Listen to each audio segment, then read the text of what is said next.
Kaya niligpit ko na rin tong aming higaan. At inuna ko na nga tong kulambo.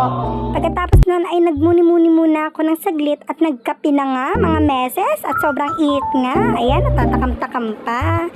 Nga pala, bumili muna kami saglit sa tindahan. Etong batang to, gusto talaga yung mga tinuturo niya, yung makuha niya. Ayan nga, at kami na nga naglakad pa uwi. Ayan, sige, magrambulan muna kayo dyan mga aso ko. Ilaban. At pinakita ko na nga dito yung mga pinamili kong shampoo. Pero hindi yan, hindi sponsored, mga mami, mga meses. Healthy lifestyle, healthy diet tayo, mga meses. Thank you for watching. Babush!